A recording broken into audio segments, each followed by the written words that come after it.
¿sí?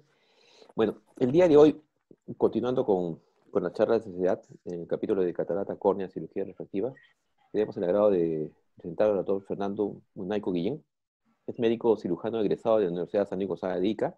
Hizo el recetado médico en el Instituto Nacional de Oftalmología por la Universidad Peruana Cayetano Heredia. Tiene una maestría en investigación clínica por la Universidad San Martín de Porres y es médico calificado como investigador de COSITEC. Es médico asistente del Servicio de Oftalmología del Hospital Nacional Hipólito Unanue y es profesor principal de la Cátedra de Oftalmología de la Universidad Peruana Unión y de la Universidad San Juan Bautista. Fernando, muchas gracias por estar aquí con nosotros. Te damos la bienvenida. Muchas gracias, doctor. Muchas gracias por la invitación a la Sociedad Peruana de Oftalmología. No sé si puedo compartir mi pantalla ya. ¿Ya? Sí, doctor. Bueno. Muy bien, muchas gracias por la invitación. Es un verdadero placer estar con ustedes. Hoy día vamos a hablar de un tema muy importante, que es sobre un tema de actualidad y que todo médico debe conocer, y mucho mayor si somos especialistas en nuestra área, ¿no? Entonces, esta ponencia tiene por título Oftalmología y COVID-19, una perspectiva basada en evidencia. La metodología que hemos usado para poder hacer esta charla es una revisión de literatura, ¿no? Más o menos se ha revisado 150 artículos científicos desde el mes de marzo, desde el que comenzó la pandemia, ¿no? Es una recopilación de información que trata básicamente sobre aspectos de fisiopatología, manifestaciones de la enfermedad en el ojo y sobre medidas de bioseguridad. Muy bien, ya el doctor amablemente, el doctor Ruiz amablemente ya dijo mi filiación institucional. Para esta exposición no hay conflicto de intereses. Y bueno, comenzamos la ponencia diciendo que, bueno, el COVID-19 es una enfermedad generada por el coronavirus tipo 2, o también llamado síndrome respiratorio agudo severo, llamado SARS-CoV-2. Esta enfermedad se dice que ha empezado más o menos desde el mes de noviembre, finales de noviembre, y que finalmente ya todos sabemos que en el 11 de marzo del 2020 ya se declara como pandemia. Pero hay un hecho muy peculiar y en la cual los oftalmólogos hemos sido protagonistas. Fue por el caso del doctor Li Wenliang, el cual era oftalmólogo, y fue el primero en darse cuenta de que algo no andaba bien en su provincia de Wuhan. Entonces, él era oftalmólogo del hospital Wuhan y se dio cuenta que habían muchos pacientes que empezaron a tener síntomas respiratorios muy similares a lo que se había presentado el año 2002. Entonces, él lo publica en sus redes sociales, en el WeChat, que es una especie de Facebook, pero que se utiliza en China, ya que es un gobierno socialista y ellos no usan Facebook. Entonces, estas redes sociales están vigilados por inteligencia del gobierno chino. Entonces, a la semana siguiente que el doctor hace el hallazgo en sus redes sociales, que lo comparte con sus estudiantes universitarios, porque era docente universitario, a la semana ya en su consultorio estaban pues agentes del gobierno chino pidiéndole que él se retracte, ¿no? Y entonces, y bueno, posteriormente, una semana después de que él cae enfermo, perdón, de que él le dicen que se retrate, él cae enfermo, ¿no? Y justamente viendo a una paciente con glaucoma de ángulo estrecho. Entonces, el doctor, por motivos, por ejemplo, de la enfermedad, por motivos también de la escasa literatura que se contaba, no pudo publicar un artículo o un paper en una revista indizada, que si de llegar a hacerlo, hubiera sido bastante importante y hubiera permitido salvar muchas vidas, ¿no? Luego, ya el 30 de enero del 2020, el OMS lo declara como una emergencia de salud pública y ya el 11 de marzo, como todos sabemos, se declara como pandemia. Muy bien, vamos a pasar a lo que corresponde a los aspectos fisiopatológicos y tenemos que mencionar que el virus es un ARN virus del género beta coronavirus. El SARS-CoV-2 es muy similar al SARS-CoV-1 hasta en un 82%. Presento este gráfico porque acá se presenta la anatomía de este virus, en la cual hay una parte muy importante que nos concierne para poder entender el tropismo ocular, que es la famosa proteína S, o también llamada spike glycoprotein. El SARS-CoV-2 el SARS-CoV-1 fue una enfermedad que apareció el año 2002, ¿no? Como una epidemia. Luego, el 2012, aparece el síndrome respiratorio de Oriente Medio, el 2012. Y ya el año 2019 aparece el SARS-CoV-2, que es un coronavirus. Entonces, ya los coronavirus ya los veníamos conociendo ya hace más o menos 20 años, ¿no? Entonces, ¿cuál fue la diferencia entre el SARS-CoV-1 y el SARS-CoV-2? Bueno, aparte de la similitud genética, el SARS-CoV-2 es muy contagioso porque tiene un R0 de 3 en promedio y el SARS-CoV un R de 1. Por eso es que no llegó a mayores en ese momento, en el 2002. Pero fue más letal, con una mortalidad de 9% y el del SARS-CoV-2, el COVID-19, de 6%. Entonces, a este virus ya lo veníamos conociendo, por lo cual ya estudios experimentales en animales estaban estudiando el tropismo ocular del SARS-CoV, como les menciono. Ahora, ¿qué es importante para entender el tropismo? Es entender que el ojo, en tanto en la superficie ocular como dentro del mismo, presenta un propio sistema de renina-angiotensina. Esto de aquí era muy discutido. La ciencia, cuando empieza a descubrir algo, la primera manera que lo empieza a dar a conocer es a través de cartas al editor. Entonces, empezaron a salir más o menos en el mes de marzo varias cartas al editor sobre este tema, ¿no? Planteando la controversia si realmente existía este SARS-CoV, este sistema, perdón, de renina-angiotensina que se pueda unir a la proteína S del SARS-CoV-2. Entonces, no fue hasta mayo de este año en que apareció un estudio publicado en Lancet, en donde, a través de inmunohistoquímica, acabó con la controversia y finalmente terminó detectando estos receptores, que por cierto, eran mucho mayores a nivel del bronquio, a nivel pulmonar y a nivel conjuntival, llegándose a determinar y acabándose la controversia. Entonces, había muchas dudas si existía o no existía el tropismo, y finalmente se pudo concluir que sí. La evidencia nos dice que sí. Muy bien, entonces, existen estos receptores en el epitelio conjuntival, y ya en animales, ¿qué se pudo ver? Como la experiencia del SARS-CoV-1 y del MERS, que había conjuntivitis, retinitis, uveitis y neuritis. Ahora, la proteína S se va a unir al receptor AC2, pero hay dos tipos de estos receptores, que es el AT1R y AT2R. ¿Y cómo es que nosotros conocemos estos receptores? A estos receptores los conocemos porque a través de estudios experimentales, buscando drogas para tratar enfermedades, se llegan a descubrir estos receptores. ¿Y qué enfermedades estaban buscando área terapéutico? Retinopatía diabética, glaucoma, retinopatía del prematuro y degeneración macular relacionada a la edad. Entonces, lo que se determinó fue que el AT1R se encuentra en la retina, en el EPR, en el epitelio pigmental de la retina, en los vasos sanguíneos, en la coroides, córnea y conjuntiva e iris.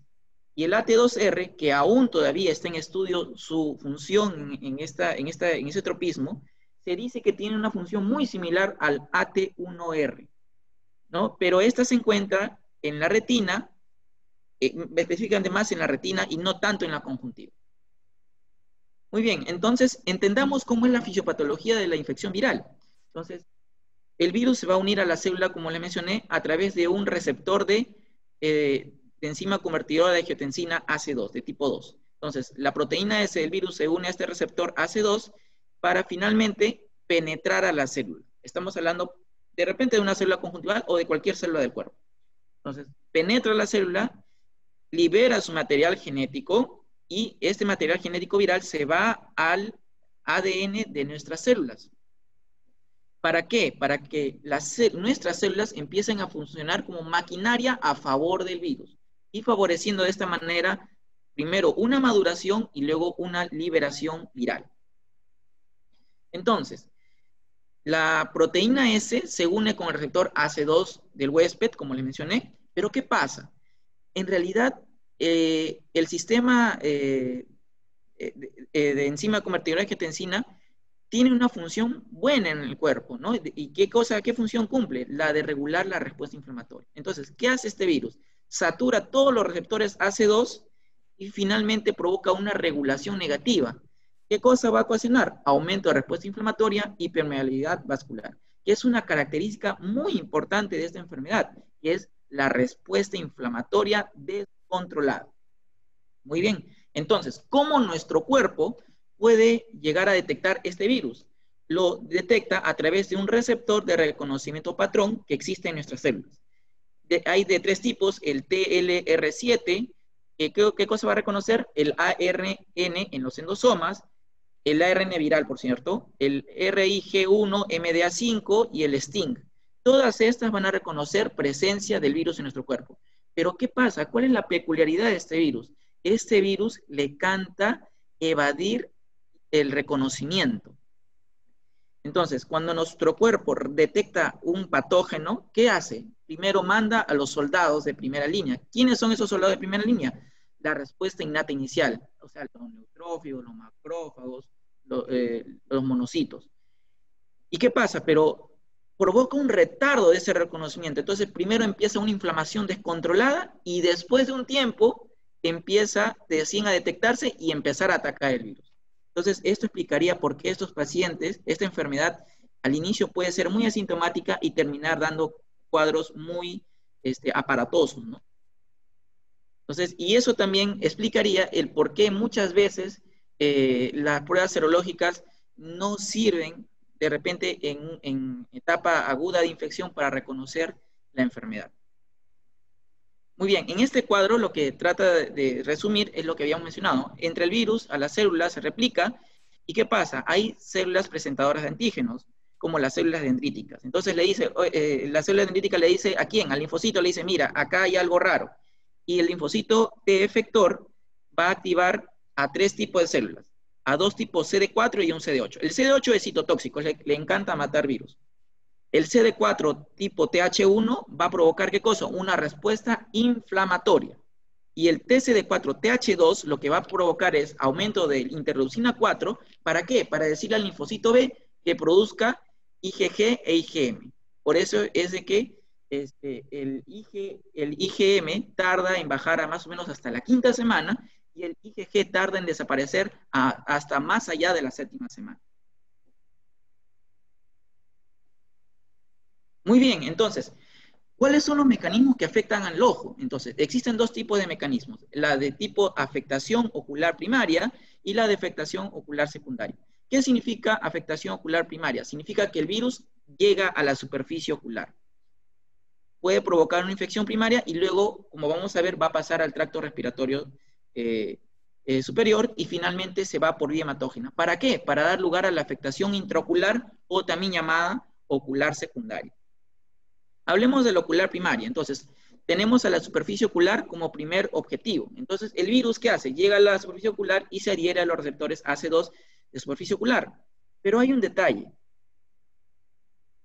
Que, ¿por qué no todo, por qué el cuadro viral de conjuntivitis que causa una conjuntivitis, por qué no es tan severo? Y esto se podría responder por esto. Porque hay menos cantidad de receptores AC2 en comparación con el pulmón. Ahora, recordemos que la superficie ocular es una superficie dinámica por cosas que vamos a ver más adelante, ¿no? Factores protectores. Y uno de esos factores protectores es la lágrima, porque dentro de su composición la lágrima tiene lactoferrina y también tiene inmunoglobulinas. ¿Qué cosas van a hacer? Impedir el tropismo, es decir, unión de la proteína S con el receptor AC2. Luego, a través del tracto, de la vía lagrimal, va a pasar al tracto respiratorio superior.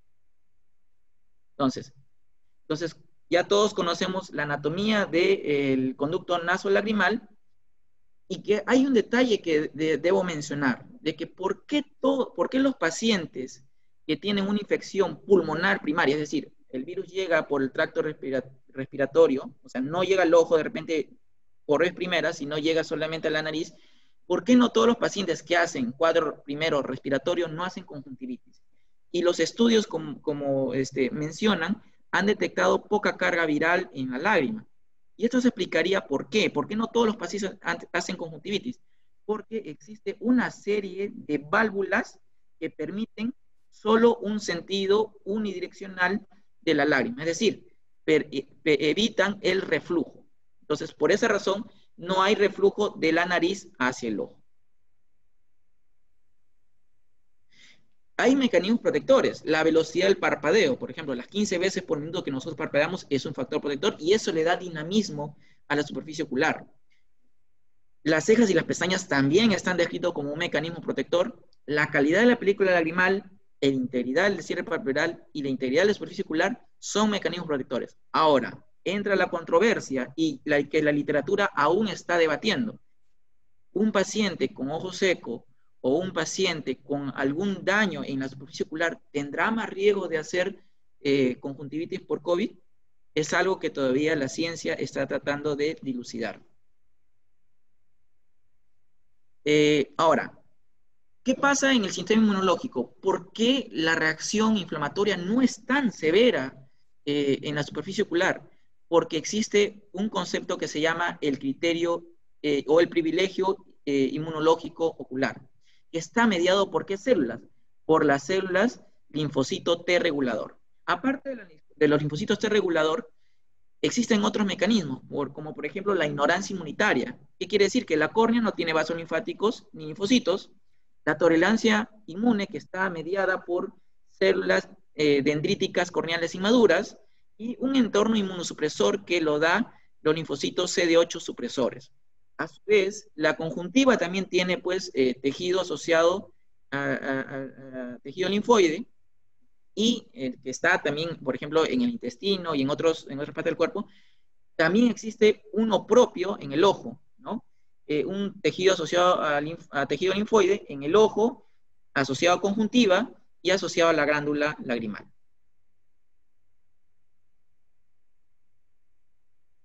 Muy bien, en este gráfico lo que trata de mostrar es esto. Primero entra el virus en la superficie ocular. El tejido linfoideo asociado a mucosa o asociado, a conjuntiva y asociado al sistema de drenaje lagrimal se activan inmediatamente ni bien detectan el virus. Luego pasan al tracto respiratorio superior. ¿Y cuándo es que se activa el tejido linfoide asociado a la glándula lagrimal? Mucho después, porque primero tiene que haber un compromiso sistémico para que por vía sistémica llegue a través de los ganglios linfáticos y recién vaya a producir a la glándula lagrimal. Y eso explicaría por qué también en muchos estudios que hay sobre, por ejemplo, que dicen, no, en algunos estudios inclusive han demostrado que hay 0% de ARN viral, pero lo que pasa es de que no todos los estudios son estandarizados. Muchos de ellos toman la muestra en distintos tiempos, o la calidad de la muestra no es buena, o la técnica de procesamiento tampoco es buena. Entonces todavía hay mucho por dilucidar en ese aspecto, ¿no? Entonces, ese retardo también podría hacer de que no se exprese material viral también en el tejido lagrimal, ni tampoco anticuerpos. Muy bien, también como les mencioné, existe tanto por las mismas células conjuntivales y por las células de tejido linfoide, existen mecanismos reguladores. Esto es como una balanza que mantienen un equilibrio, ¿no? Que está regulado por los linfocitos T reguladores. ¿Qué cosa van a evitar? Una inflamación descontrolada. Entonces, ¿qué va a provocar todo esto? Que la inflamación sea moderada. Pero ¿qué pasa? Cuando la inflamación es muy severa en el cuerpo, se dice, hay estudios que dicen que hay asociación de la conjuntivitis con un cuadro sistémico severo. Eso todavía también está en estudio, pero es algo que se viene postulando, ¿no? De que los pacientes con mayor severidad tienen asociado conjuntivitis. Muy bien, con respecto a la afectación ocular secundaria, esta llega por vía hematógena a través de la arteria central de la retina y va a afectar a partes intraoculares dependiendo de la localización de esos receptores. Por ejemplo, se sabe que existe gran cantidad de estos receptores a nivel del epitelio no pigmentado del cuerpo ciliar. También va a depender de la integridad de las barreras hematoacuosa y hematorretiniana. Va a depender también de la carga viral, de las comorbilidades oculares sistémicas. Los pacientes con degeneración macular o retinopatía diabética tendrán más riesgo de poder hacer una retinopatía por COVID. Todavía no podemos dilucidar, pero vamos a presentar algunos estudios de que dicen que sí. La mutación del virus. Recordemos que este virus es un virus dinámico. Todos los días este virus muta. Entonces, el oftalmólogo tiene que estar preparado y también interaccionar con los demás colegas de las demás especialidades para que ellos puedan enseñar a los pacientes que lógicamente estén conscientes, que puedan avisar sobre signos de alarma de pérdida de visión. El subregistro. Hasta ahorita no he leído ningún estudio que o se haya publicado sobre el fondo de ojo en pacientes que estén intubados, por ejemplo, ¿no? Entonces, eso quizás provoque un subregistro de las afectaciones intraoculares de COVID, ¿no? Y eso es algo que nos lleva a la reflexión. En esta charla quizás muchas cosas van a quedar en duda, pero la evidencia nos va orientando hacia un camino, ¿no? Y eso es lo que tenemos que esperar en el tiempo. Ahora, con respecto al sistema inmunológico intraocular, el ojo por dentro tiene que ser transparente. Entonces, la respuesta inflamatoria tiene que ser pero muy mediada. Y esto se da a través de 4 mecanismos. La desviación inmune asociada a cámara anterior, la cual, ¿qué hace? Va a retener a las células T citotóxicas y va a aumentar, ¿qué cosa? La respuesta humoral, provocando una reacción inflamatoria no granulomatosa. Es decir, va a haber flare, puede haber Tyndall, pero no va a ser tan como por ejemplo en grasa de carnero, por ejemplo. Las células del endotelio corneal reguladoras de linfocitos T, el humor acuoso también que tiene factores inmunosupresores y el mismo EPR también tiene linfocitos T reguladores. Entonces, esto también podría ser una explicación de por qué la respuesta es muy controlada por COVID, ¿no? Ahora, ¿qué compromiso reporta la literatura? Con respecto a la superficie ocular, tenemos a la conjuntivitis y queratoconjuntivitis. En retina, lo que se ha descrito es retinitis. En uvea, uveitis anterior de tipo no granulomatoso y epiescleritis. Y en neurooftalmología, oftalmoparesia del sexto par y neuritis óptica. Los neurólogos consideran a una manifestación periférica del sistema nervioso central a las oftalmoparesias. Muy bien, ahora, ¿qué conocemos respecto a retina y COVID? Se ha hecho un estudio donde se le hizo necropsia a 14 pacientes y se determinó que lógicamente con COVID, y se determinó presencia del virus en tejido retiniano.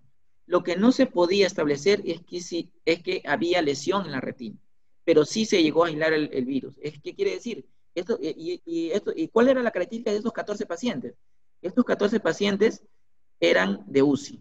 Entonces, esto es una manera indirecta de poder estudiar los pacientes de UCI, ¿no? Fueron pacientes que murieron por la misma enfermedad de COVID. Entonces, sí, efectivamente, hubo carga viral en la retina. Entonces, y eso explicaría la plausibilidad biológica, ¿no? De que estos receptores permiten el tropismo con el virus. Quizás en estos pacientes con una inflamación muy severa, la tormenta de citocina sea pero muy severa y termine disregulando a este mecanismo homeostático del privilegio autoinmune, provocando, en este caso, una uveitis o una retinitis. Muy bien, ahora, este sistema que yo les había mencionado de renina-angiotensina, a la vez que también puede provocar, por ejemplo, angiogénesis, también puede provocar elementos protectores como la vasodilatación. Entonces, es realmente todo un proceso bastante complejo, inflamatorio, ¿no? Y que es una balanza muy, muy lábil, y este virus tiene la habilidad de romper esa homeostasis, ¿no? Este estudio que está aquí, que presento, se publicó en Lancet el 23 de mayo, en la cual se hizo un estudio a 12 pacientes, 6 hombres, 6 mujeres, que tuvieron COVID, pero fue COVID leve, no fue un COVID, entre leve y moderado. Edades entre 25 y 69 años, que tuvieron pues las características propias de la enfermedad. Ninguno de ellos requirió UCI y se les tomó, ¿qué cosa? A todos ellos se les tomó OCT, con tecnología Sweep Source. ¿En qué tiempo? Del día 11 al día 33. Entonces, la primera crítica de este estudio, el tiempo muy diferente en la toma de muestra de los pacientes. Segunda crítica a este artículo, que no se tenía, y por obvias razones, no se tenía un OCT previo. Entonces, para poder decir si la lesión que se encontró era debido a COVID o una lesión previa, por ejemplo. Entonces, ¿qué se encontró en ese estudio? ¿Qué reportó? Lesiones hiperreflectivas a nivel de las células ganglionares y a nivel de la plexiforme interna. ¿A qué nivel? En nivel del haz papilomacular. Entonces, el angio-OCT normal y solo algunas pequeñas microhemorragias y algunas lesiones algodonosas. Entonces, esa es la crítica de este artículo, de que no define claramente qué comorbilidades sistémicas u oculares, solamente mencionan que tenían COVID, de repente muchos de ellos eran diabéticos, o muchos de ellos tenían degeneración macular, entonces no queda claro, eso es una crítica a este estudio. Y bueno, todos estos pacientes se reportan con una agudeza normal y no uveitis. ¿Qué se vio a la imagen? Se vio imágenes pequeñas algodonosas, bueno, casi imperceptibles, que bueno, sí se ve la autofluorescencia, y a nivel de las células ganglionares se ve unas lesiones hiperreflectivas, ¿no? Como se pueden ver en las flechas, ¿no? Y eso es lo que reporta este estudio, que fue reportado en Lancet, de autoría de Mariño y de Dr. Belfort, en Brasil. Ahora, hay otro estudio, bueno, este es en realidad una carta al editor bastante interesante, y una manera de que la ciencia, como les mencioné anteriormente, que pueda avanzar y pueda proponer problemas, es la carta al editor, que no requiere más de 6 o 8 artículos y que permite a nosotros exponer nuestras teorías o hipótesis o avances de investigaciones que necesitamos inmediatamente publicar. Al inicio de la pandemia, la mayoría de publicaciones fueron cartas al editor. Ya ahorita están apareciendo los originales, ¿no? Originales breves y originales en extenso. Entonces, ¿qué cosa decía esta carta al editor? Hablaba sobre la retinopatía diabética, que bueno, todos sabemos que es una enfermedad considerada como neurodegenerativa inflamatoria. Entonces, lo que pasa es que en los diabéticos ocurre una disminución por la misma enfermedad de grosor de células ganglionares y plexiforme interna, antes e inclusive que los cambios microvasculares. Entonces, ¿qué va a pasar? Los diabéticos en realidad y los obesos también son pacientes con una inflamación crónica. Tienen citocinas en sangre. Entonces, ¿qué pasa con esos pacientes? Que esos pacientes van a expresar un receptor por la misma inflamación llamado CD147. Pero ¿qué pasa con este receptor CD147? Que los diabéticos lo expresan en mayor cantidad. ¿Y qué pasa? Que el virus le gusta unirse a este receptor. ¿Y qué hace? Disregula la barrera hematoretiniana y la barrera neurovascular. Entonces, por eso es que el autor se hace la pregunta, ¿no? Y dice, ¿no? ¿Los pacientes con diabetes tienen más riesgo de tener lesiones por COVID-19? ¿Empeorará la retinopatía diabética en COVID? Es algo que muchas veces la ciencia nos deja más preguntas que respuestas. Muy bien, este artículo publicado el mes pasado, el 23 de junio, nos habla de los primeros casos de afectación de visión en pacientes por el virus. Se trata en el primer caso de una paciente de 37 años, gestante de 14 semanas, COVID positiva, que tuvo compromisos como tos y anosmia. Entonces, 35 días después de los síntomas, inicia con ¿qué cosa? Escotoma paracentral y disminución de percepción de colores.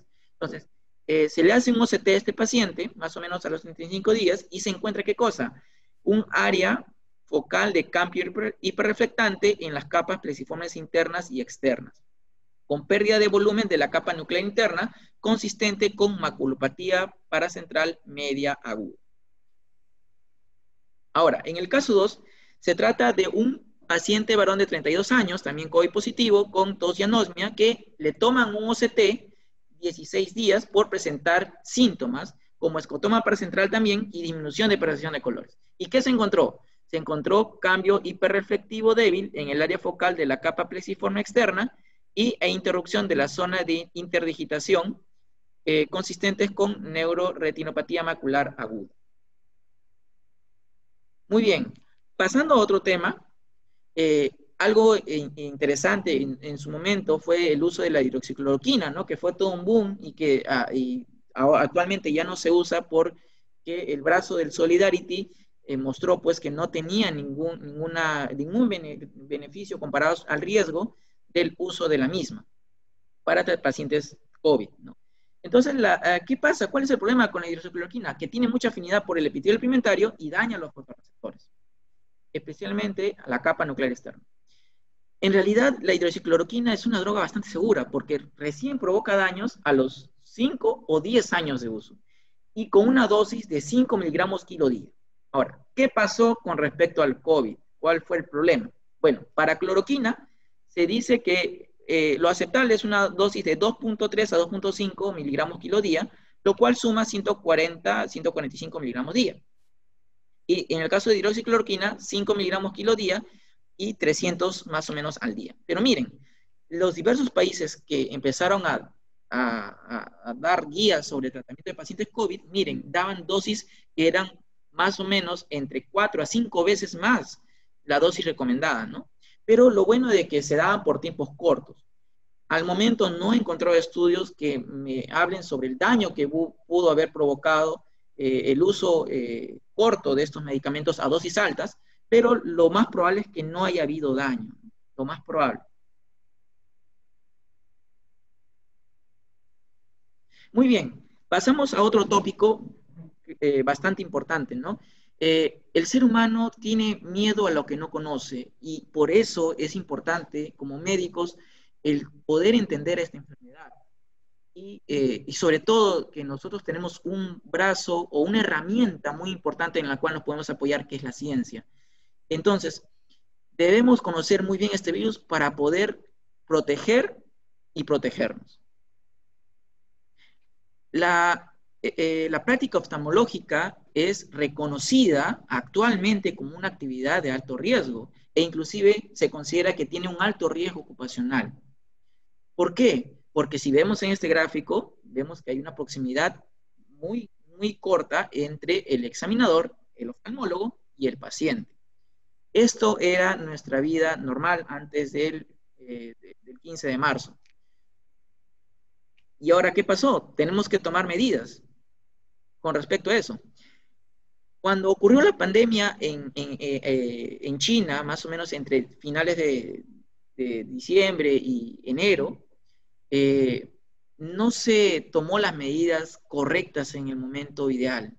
Y muchas veces se dice que China trató de ocultar, bueno, eso son suspicacias, ¿no? Pero lo que sí es real es que creo que a ningún país del mundo lo ha tomado totalmente preparado. Y China, siendo una potencia también mundial, ocurrió lo mismo. Ellos no tomaron las medidas de bioseguridad en el momento adecuado. Entonces, se hizo un estudio de casos y control en el cual se comparó un grupo se hizo este estudio a todos los oftalmólogos de la provincia de Wuhan. Entonces, se tomaron como casos a los oftalmólogos positivos, COVID positivos, y como controles a los COVID negativos. Entonces, de ellos, 3 colegas resultaron fallecidos y dentro de ellos, el paciente de 34 años, el doctor Li Wenliang, que tuvo pues la enfermedad, ¿no? Si se dan cuenta, ¿no? Afectó a un retinólogo, un cirujano de cemento anterior y un oftalmólogo general. Y que son médicos que tienen experiencia, ¿no? De 5 a 10 años de servicio y más de 15 años de experiencia. Entonces, como todo estudio de casos y control, ¿qué factores de riesgo se encontraron? Se encontraron que, uno, que aquellos que no usaron adecuadamente las medidas de seguridad tuvieron riesgos de enfermar. Ese fue el primero. Y quizás esto se puede ver porque este estudio fue hecho en el momento caliente de la pandemia en el cual no mucha gente tomó en serio esto. ¿Qué más? La edad, por cierto, si vemos los valores de las edades de los fallecidos, pues sí, pues son personas mayores, a excepción del doctor Li Wenliang, ¿no? Y la tercera que, bueno, menciona es la falta de sueño, ¿no? Entonces, bueno, es un factor que se encontró. Y miren, estos pacientes que fallecieron, mire, el PCR que se le tomó fue negativo, ¿no? Entonces, hay que tener mucho cuidado con los resultados, ¿no? Porque el gol estándar para toma cuando se hace hisopado, en realidad el gol estándar debería ser el lavado bronquiolar, ¿no? Y ahí sí es la toma realmente exacta, ¿no? Pero muchas veces, de repente por la técnica o por el momento de la enfermedad, muchas veces puede salir el PCR negativo, ¿no? Muy bien. Este es un cuadro que muestra a todos los colegas oftalmólogos fallecidos por la pandemia, ¿no? La cual está publicada en la página de la Academia Americana de Oftalmología, ¿no? De distintos países, ¿no? De China, Ecuador, Italia, ¿no? México. Entonces, tenemos que cuidarnos. Para poder entender todo este tema, tenemos que entender el concepto de aerosolización, algo que no lo teníamos en cuenta, pero que siempre existió. ¿Y qué cosa es un aerosol? Es una suspensión de aire de gotas líquidas muy finas. Ahora, ¿cómo se generan los aerosoles? En actividades cotidianas como toser, estornudar, hablar, cantar, respirar. Y actividades médicas como, por ejemplo, los anestesiólogos cuando intuban, un neumólogo cuando hace una broncoscopía, un médico cuando le salva la vida de un paciente a través de un RCP, o, por ejemplo, cuando se utilizan dispositivos de alta velocidad. Los traumatólogos cuando operan, los odontólogos cuando usan sus instrumentales, y los oftalmólogos cuando hacemos facomulsificación. Entonces, ¿cuál es la característica de esta aerosolización? De que los aerosoles no cumplen las leyes de la física convencionales. Es decir, las partículas que se generan, mientras más pequeñas sean, no van a comportarse con las leyes de la física habitual, sino van a tener un comportamiento aleatorio. ¿A qué me refiero? Por ejemplo, una partícula grande se considera cuando tiene más de 50 micras de tamaño. Entonces, estas son afectadas por la gravedad y tienen una trayectoria balística o también llamada parabólica. ¿Qué quiere decir? Desde el lugar donde nace, va a tener que hacer un recorrido y va a tener que llegar a un destino. Entonces, estas son afectadas por la gravedad. Trayecto parabólico. Ahora, en el caso de las gotas intermedias entre 50 y 10 micras, que son las gotas donde el virus se puede transportar, estas pueden viajar hasta 2 metros de distancia, ¿no? A través del tos o el flujo de aire. Y las pequeñas partículas, como por ejemplo menos de 10 micras, son menos propensas a la impactación, es decir, pueden quedar suspendidas en el aire y tener un trayecto aleatorio, es decir, una corriente de aire, algo puede cambiar su trayecto, por eso se dice que tiene un trayecto aleatorio, entonces son menos propensos a la impactación. Ahora, estas pueden permanecer en el aire hasta por 3 horas, con el virus viable. Muy bien, entonces, los oftalmólogos, una bella especialidad como la oftalmología, es una especialidad que está en todo lugar. Está en consulta externa, está en emergencia, está en urgencias, está en interconsultas y está en sala de operaciones. Quizás esa es una de las cosas por que me enamoró de la oftalmología, porque está en todo lugar. Entonces, hablar de medidas de prevención durante la atención ambulatoria, se tiene que tener estrategia de prevención, y esto la literatura lo señala. Ya varios estudios señalan 3 pilares, que es el control administrativo, que habla sobre, por ejemplo, la necesidad de hacer un triaje, la reducción en las consultas, el distanciamiento social y la telemedicina, ¿no? Que en realidad este pilar creo que va a ser muy discutido y comentado el día viernes, ¿no? Y que de verdad que es un webinar bastante recomendado e imperdible, ¿no? Entonces, por ejemplo, el caso de la telemedicina, que por cierto tiene sus limitantes, es más aplicado de repente para enfermedades de superficie ocular, o para darnos idea de si un paciente está yéndose con signos de peligro, de pérdida de visión. Entonces, es algo muy discutido que de verdad que es todo un tema de solo un webinar. El control del entorno importante, ambientes diferenciados, amplios, ventilados, la placa de lámpara de hendidura, que es algo que vamos a mencionar en unos momentos, y los protocolos de desinfección y limpieza. Miren, en este cuadro se ve, por ejemplo, que el virus puede permanecer viable, y estos son estudios en realidad experimentales, puede permanecer viable en el metal. Entonces, la lámpara de hendidura tiene metal, y muchas de ellas son en su mayoría metal, entonces pueden permanecer hasta 72 horas. Entonces, por esa razón es que nosotros tenemos que, después de cada consulta, utilizar alcohol a 70 grados. ¿Por qué no de 90? Porque el de 90 se evapora muy rápido. Entonces, el de 70 dura más tiempo y tiene más acción con el virus. Entonces, y también sustancias a base de cloro o de amonio cuaternario. Ahora, con respecto a la bioseguridad, es que es algo que antes de la pandemia debimos tener, ¿no? Pero me reconozco también, hemos sido negligentes. el uso del equipo de protección personal adecuado, el uso de mascarilla N95 o filtro P100. Y me refiero a esto, que ahorita nosotros estamos en fase 5 o 6 de pandemia. Estamos en un pico alto. Si bien es cierto, estamos en una meseta, pero todavía es una meseta muy plana que no tiene indicios de bajar. Entonces, todavía nosotros, al menos a nuestro personal que está con nosotros, desde el admisionista, debería usar una mascarilla N95 por el contacto con los pacientes. Entonces, no se sabe quién puede tener el virus, pero ya cuando bajemos a otras fases, ya podremos bajar a usar una mascarilla quirúrgica. El protocolo de lavado de manos, importante también. Y acá hay algo que quiero mencionar. Por ejemplo, se sabe que hay una escasez de mascarillas N95, ¿no? Sea la marca que sea. Pero una alternativa que se dio fue el uso de respiradores reutilizables y de la cual se generó mucha controversia, ¿no? ¿Y por qué se generó controversia? Por esto de acá, que era la válvula de exhalación. Entonces, lo bueno de estas mascarillas que tenemos aquí es que tanto la inspiración como la exhalación son controladas, ¿no? Pero acá no, acá se dice que protege muy bien a través de estos filtros a quien lo usa, pero no al medio externo. Entonces, para áreas COVID sí, recomendable. ¿Entre qué cartucho, entre qué modelo y qué modelo?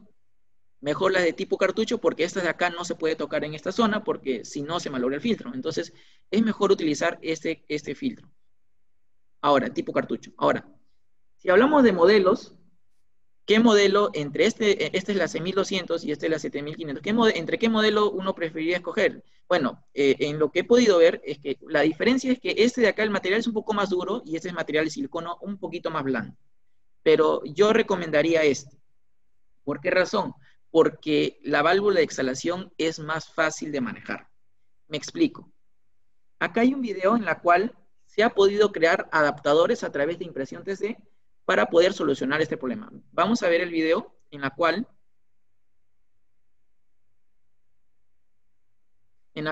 se va a poner un adaptador de filtro para este modelo, que es este de acá, y este de tipo redondo para el 6200. Entonces, lo que se hace es cortar el filtro de una mascarilla quirúrgica simple y darle la forma de este adaptador.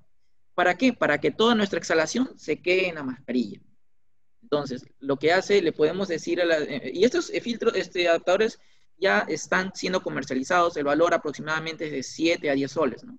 Entonces, se puede adaptar fácilmente a la mascarilla reutilizable, ¿no? Y el otro modelo, ¿por qué no lo recomiendo? Porque justamente donde se exhala, como no se controla bien, a veces se forman gotas y eso termina siendo antihigiénico, ¿no?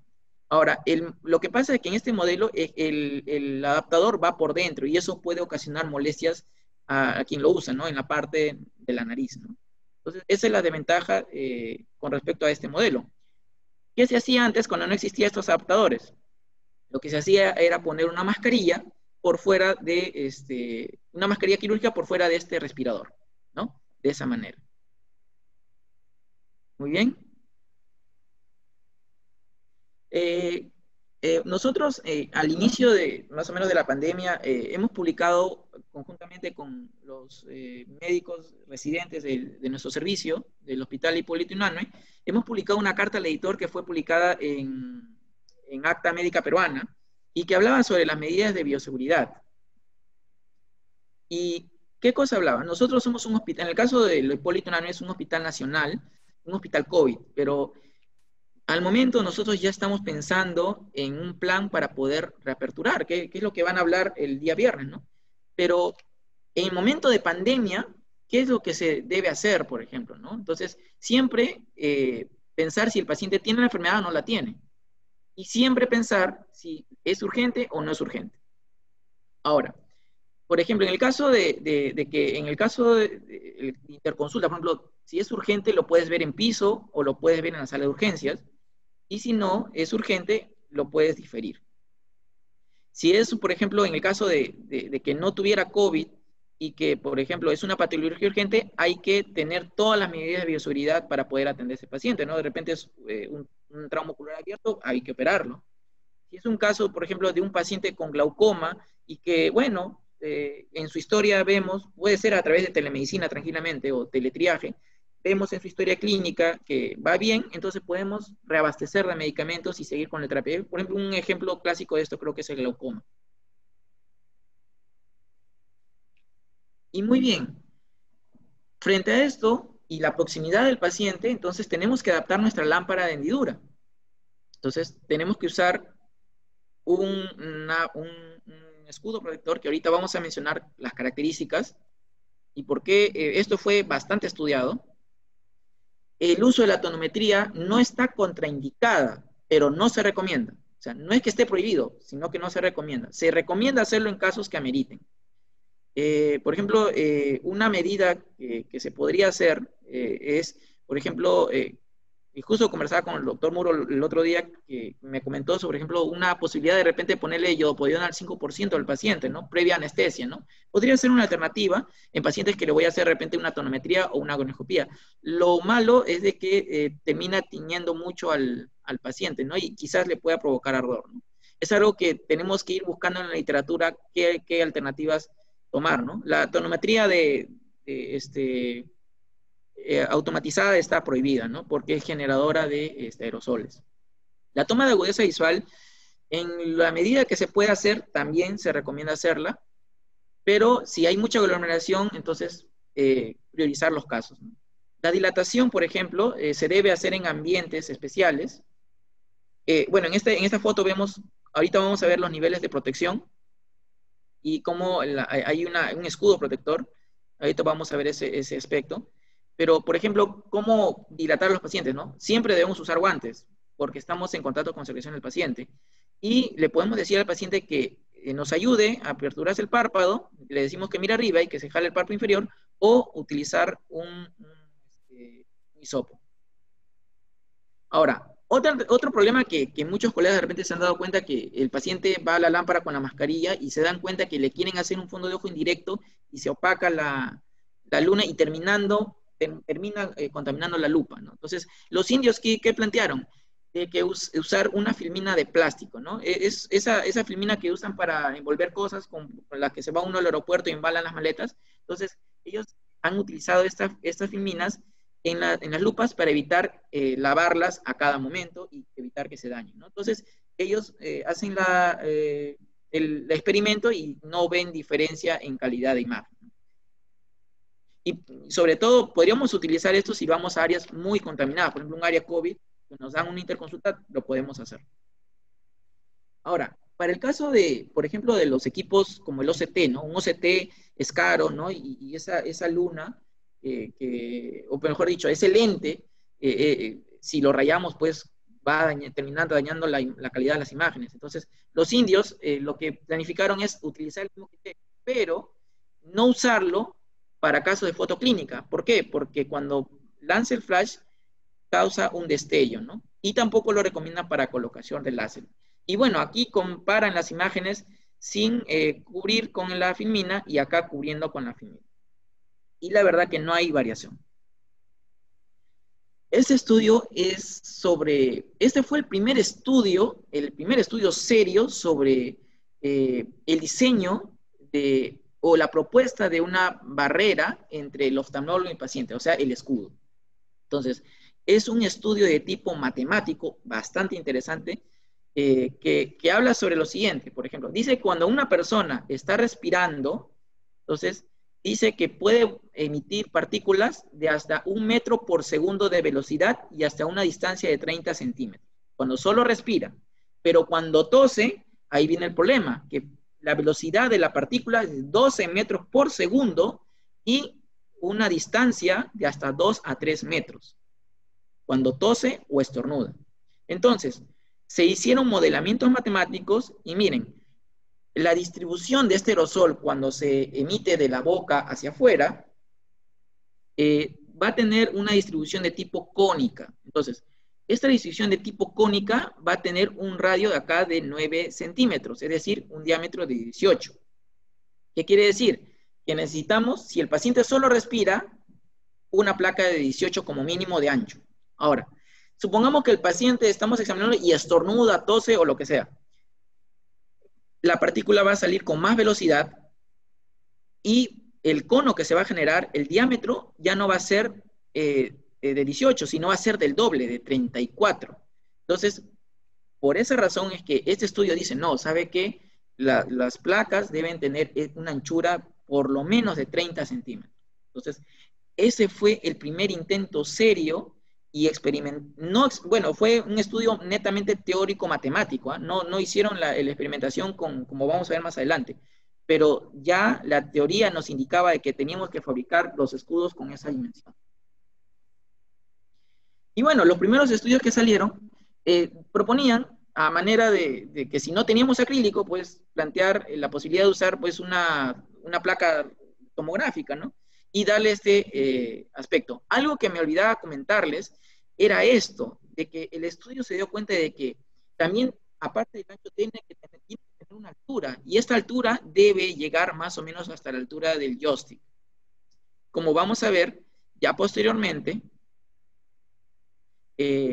como vemos en este modelo, bueno, en esta lámpara hendidura, una lámina ancha y también larga, que llega más o menos hasta el joystick, y que miren, en esta zona el aerosol no va a terminar impregnándose en la ropa del médico, en este caso específicamente en la parte del pecho del médico. Y también a la hora, si se hace una refracción, utilizar, por ejemplo, si tenemos foróptero, también en este caso unas placas protectoras que se puede adaptar en dos cuerpos.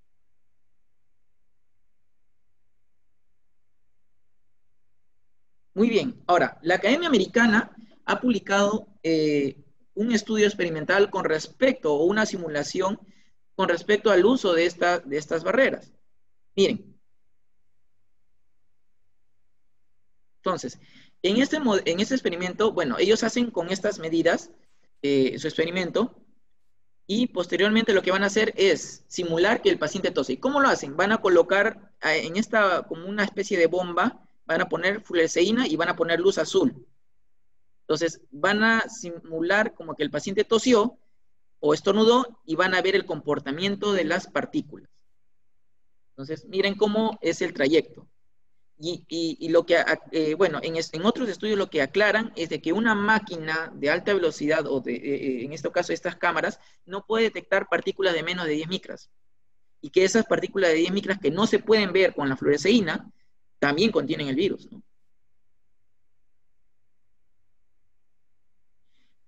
Miren cuánto es el impacto de ese estornudo. Miren cómo queda la ropa del cirujano. Y por lo tanto, lo que pude concluir aquí es de que, si bien es cierto, esto de acá no detiene o elimina el contacto con secreciones, pero al menos lo disminuye radicalmente. Ahora, se hizo ese estudio, el mismo estudio, o sea, de la misma manera, pero que ahora el paciente use mascarilla de tela. Y miren lo que pasó.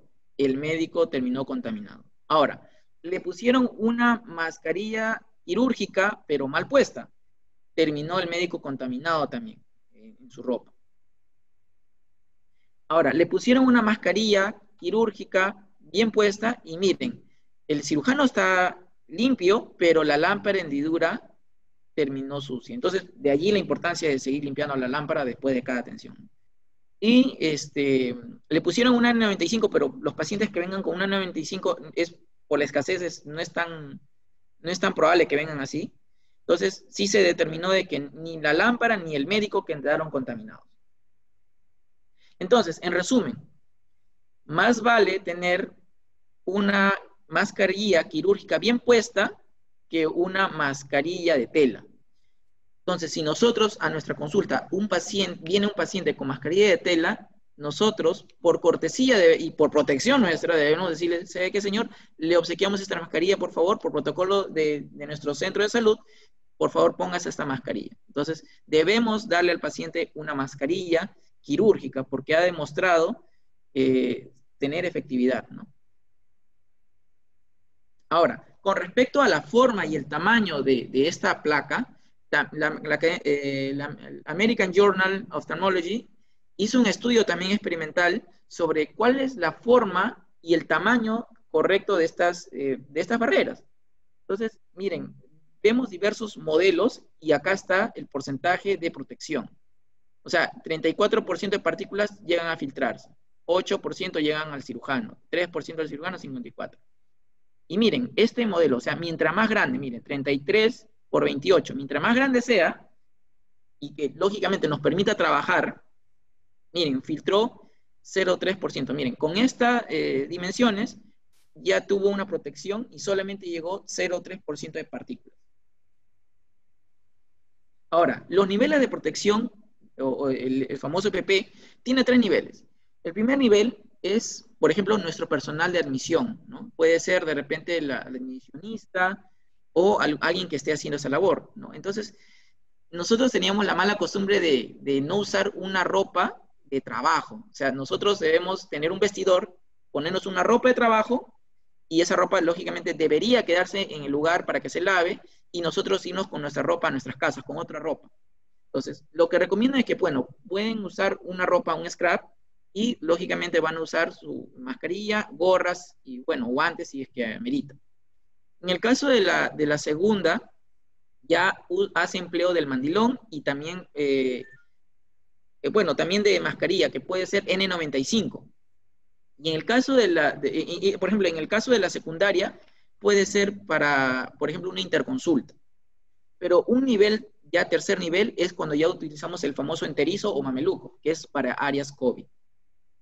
Muy bien. Por ejemplo, para interconsultas debemos ir de esta manera. Y que también es la misma manera con la cual nosotros, el médico, también hace la consulta. Como hemos visto en las fotos, el médico debería hacer la consulta de esa manera. Con sus lentes, su gorra, guantes simples, no necesariamente quirúrgicos, y es el mandilón, en áreas no COVID, para interconsultas, una interconsulta no COVID. Pero si por allí nos toca hacer una interconsulta COVID, tenemos que ir como corresponde. Ahora, los oftalmólogos no podemos usar esta careta porque si queremos usar el indirecto, no lo vamos a poder hacer. Pero los indios, ¿qué se ingeniaron? Acoplarle un acrílico al indirecto. Ahora, aquí podemos conseguir también unos acrílicos o láminas protectoras a manera de vincha que son muy delgadas y que por encima podrían ir puesto el indirecto. Y sí funciona porque tengo experiencia en eso y de verdad que ha ido muy bien. Muy bien, ahora vamos a hablar con respecto a la cirugía oftalmológica en tiempos de COVID. Hay aspectos importantes que debemos tener en cuenta. Por ejemplo, que en la sala de operaciones se podría contar con un purificador de aire, pero este purificador de aire tiene que tener un filtro EPA o ultra EPA. ¿Qué hacen estos purificadores de aire? Intercambian 20 veces por hora y la verdad que todavía está en controversia. Lo otro que también recomiendan es de que en el aire acondicionado que tenemos en la sala de operaciones también cambiarles a un filtro EPA. Ahora, ¿cuál es el detalle de esto? De que nosotros cuando operamos, si estamos en etapa de verano, vamos a estar tentados a encender el aire acondicionado. Pero también, ¿por qué motivo prendemos el aire acondicionado? Encendemos. Porque uno, el cirujano tiene calor. Dos, el paciente está cubierto con un campo mayor y tiene calor, se puede sofocar. Tres, el equipamiento, el aparataje tiene una temperatura y mucho calor podría malograr este equipo. Entonces, si vamos a utilizar el aire acondicionado, tiene que tener estos filtros EPA, que es lo que recomienda, por ejemplo, los diferentes papers. En la medida de lo posible, realizar pruebas rápidas a los pacientes, pero eso no es garantía. Como hemos visto en la fisiopatología, una prueba serológica, pues, no es tanta garantía, ¿no? Es más garantía cuando ya apareció el IgM, que más o menos aparece al quinto o a la semana de adquirir la infección.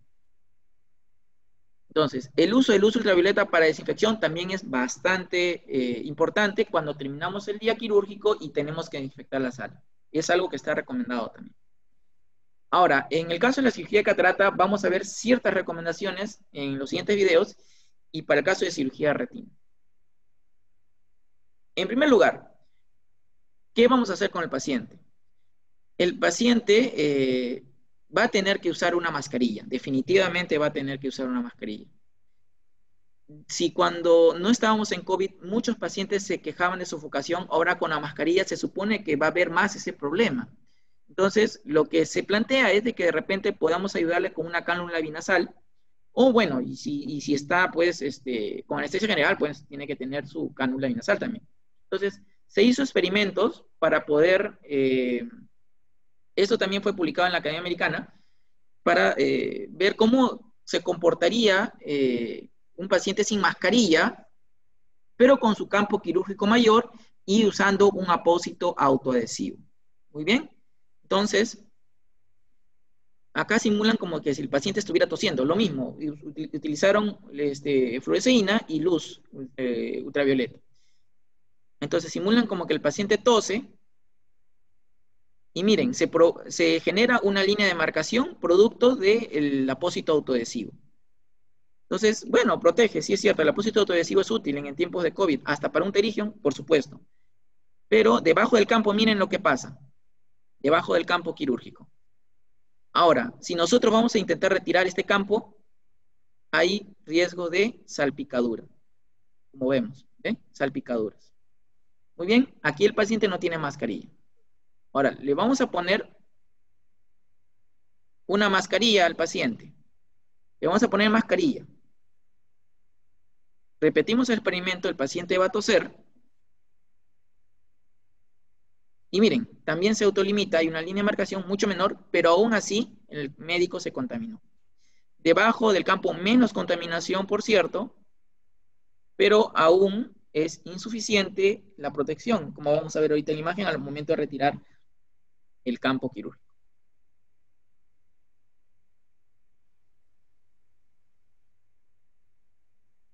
Muy bien, y vemos que todavía hay riesgo de contaminación. Entonces, ¿cuál es la solución al problema, según lo que plantea la Academia Americana? Es utilizar, bueno, que se coloque la mascarilla al paciente y utilizarle un esparadrapo para que esté fijo la mascarilla pegada a la piel del paciente y a la nariz también. Entonces, para evitar que por ahí salga aerosol. Entonces, muy bien, acá hacen el experimento poniendo un esparadrapo y miren, el cirujano está limpio, por debajo del campo sí, todavía hay cierto riesgo, y cuando quitan el campo mayor, hay muchísimo menos riesgo de poder contaminarnos. Muy bien, entonces, en resumen, lo que plantea es, una vez que el paciente esté echado, entonces colocarle la mascarilla y ponerle el pegader y también ponerle un esparadrapo cerca a la zona nasal para minimizar la generación de aerosoles.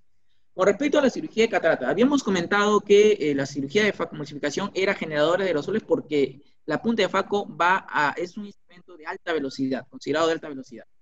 Entonces, como es un instrumento de alta velocidad, entonces se hizo este experimento. Entonces, ¿cuál fue el objetivo? Determinar la generación de aerosoles en simulación de cirugía de catarata. Entonces, este estudio se hizo por la Universidad de Bristol en el Reino Unido y utilizaron el Coronet, que es una cámara anterior artificial que se usa para trasplante, y utilizaron un tejido córneo-escleral de donante cadavérico. Utilizaron una cámara 4K de alta resolución y velocidad y bueno, realizaron incisiones 2.2, como vamos a ver más adelante, y 2.7, y los siguientes parámetros, ¿no? Con un facomulsificador tipo Centurión, poder de 90% torsional continuo, altura de 60 centímetros de agua, vacío de 465 milímetros de mercurio y flujo de aspiración de 33 centímetros por minuto. Entonces, en el primer experimento que se hizo, entonces, el tamaño de la incisión podría disminuir la aerosolización. Miren, esta es una incisión 2.7 y 2.2. En la incisión de 2.2 se aplica faco y no hay aerosolización, al menos no se evidencia. Recordando que la limitante es de que estas cámaras no pueden detectar las gotas pequeñas que son menores de 10 micras.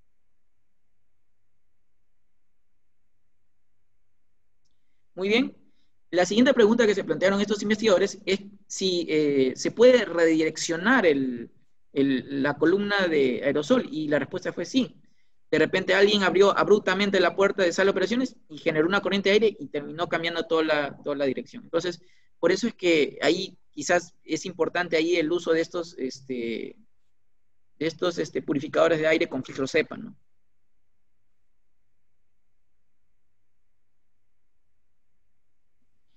El siguiente experimento que se hizo, ¿no? De que si era efectivo usar un viscoelástico dispersivo como la hidroxipropilmetilcelulosa.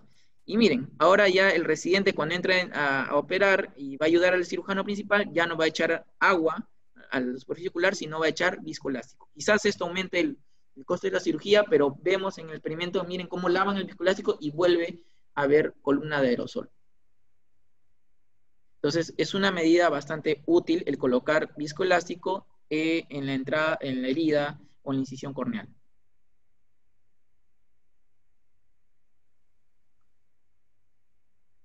Muy bien, ¿y qué tan frecuente se debe aplicar este viscoelástico dispersivo?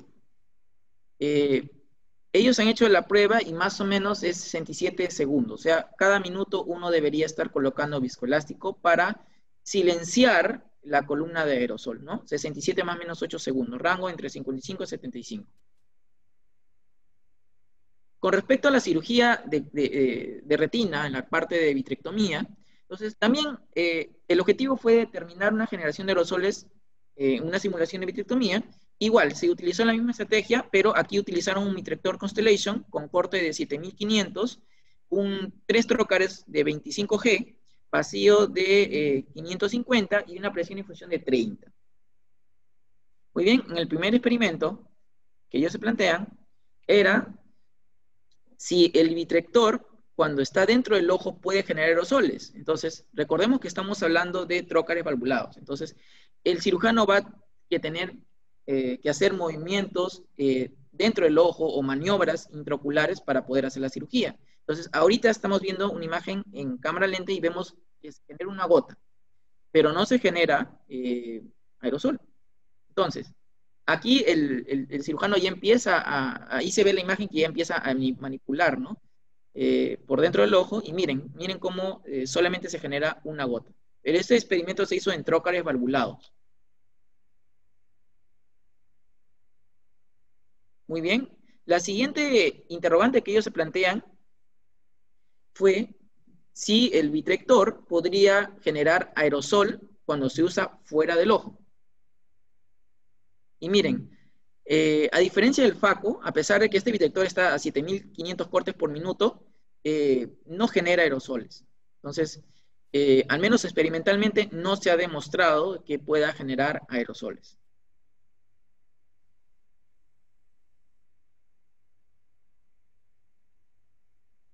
El otro experimento que se hizo fue en qué otras situaciones se pudiera generar aerosoles, ¿no? Durante la vitrectomía.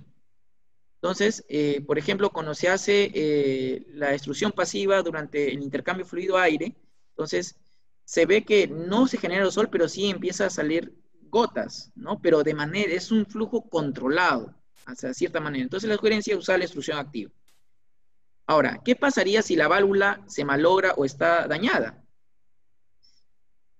Es controlable, no se genera aerosol. La finalidad era demostrar si se generaba o no se generaba aerosoles.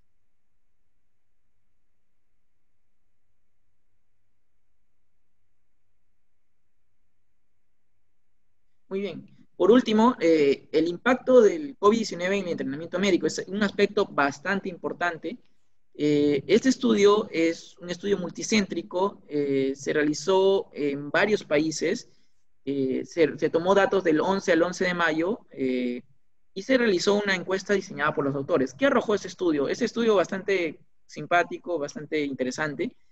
Le preguntaron cuántas veces ibas al hospital en este tiempo de pandemia. La mayoría dijo entre 2 a 3 días por semana. ¿Qué tanto había afectado en su práctica clínica, en la destreza clínica? El 100%, dijo el 8% dijo un 100%. El 46% dijo que más de un 75% afectó esta actividad clínica. Ahora, en el caso de las cirugías, en la parte quirúrgica, ¿qué tanto le afectó? me afectó grandemente, más del 75%, lo dijo el 23.43%. Ahora, ¿en qué cirugía cree que más le va a afectar su aprendizaje? En la cirugía de catarata, 53.14%. Quizás eso porque la cirugía de catarata requiere toda una cura de aprendizaje, ¿no? Y ahora, este estudio también hasta cierto punto demuestra un cierto grado de incertidumbre por parte de los residentes y los fellows, y también hasta cierto punto, hasta un poco de poco optimismo, ¿no? De desesperanza. Entonces, se les preguntaba, ¿no? Si esto iba a afectar grandemente a su práctica, y sí, pues, iba a tener un impacto severo en su aprendizaje, el 52% dijo eso. Y si esto iba a provocar el impacto a largo tiempo, el 39% dijo que de manera severa, a largo tiempo, y que esto iba a durar largo tiempo. Muy bien, entonces, algo importante que siempre menciono, ¿no? Que el COVID es algo que tenemos que estar actualizados, todos los médicos, sea la rama que sea, y que quien solo medicina sabe, ni medicina sabe, ¿no? Como me decían mis maestros en la universidad y en el INO. Y la medicina es una ciencia dinámica, de verdades relativas e intransitorias. Lo que hoy día yo pueda decir, quizás mañana pueda desmentirse o cambiar totalmente el significado de las cosas. Y algo muy importante es que la base de la medicina es el acúmulo de evidencia. Entonces nosotros tenemos que ir aprendiendo de que este acúmulo de evidencia, y esto fue una oportunidad muy bonita para ver cómo la ciencia va avanzando todos los días salen por lo menos 10 artículos nuevos, y cada día se va generando más evidencia, y cada día podemos tomar mejores decisiones en base a esa evidencia. Les agradezco mucho su atención, y cuando, bueno, se levante la pandemia, para que puedan visitar a mi tierra Ica con todos sus atractivos. Agradezco y quedo atento a sus preguntas. Muchas gracias, Fernando. Muchas gracias, Fernando, por tu excelente exposición. Ha sido muy completa y nos ha dado los datos muy actuales que se saben sobre esta pandemia. Gustavo, ¿has visto ahí qué preguntas hay? Gustavo.